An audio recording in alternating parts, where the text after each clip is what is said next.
ね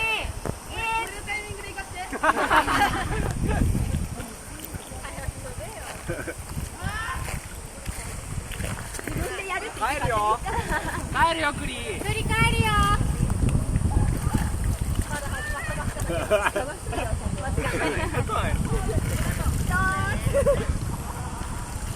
あいつ意味あいつ別に意味ないじゃん。あいつが一番溺れればいい。あいつ溺れっけだろ。あそこまで行ってあいつがひっくり返してこうか。ナスそれひっくり返して。ねボートだけ持ってボートだけ持って帰ってきて。みんな注目。早く私たち日焼けする。や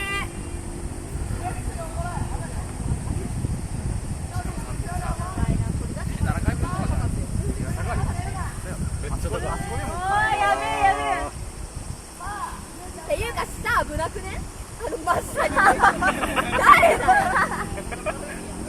考えろよ。海は落ちるよ。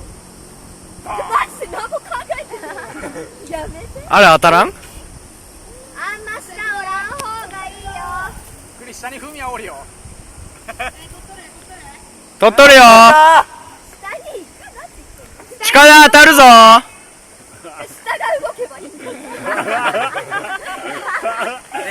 クリがトンナト取ったって聞かれたら、いいよあごめん取ってなかったって言わなかんよ。レスキュー邪魔だからどういう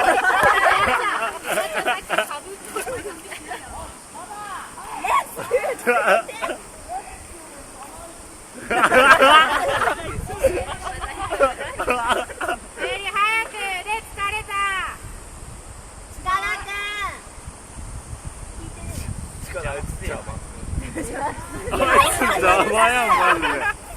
真下におる。ただ邪魔だぞ。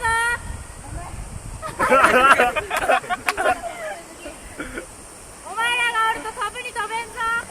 ヒガサザエブクブクしとるよ。サザエさんブクブクしとるよ。ダメね。クリが飛ぶとかそれどころじゃねえ。サザエ。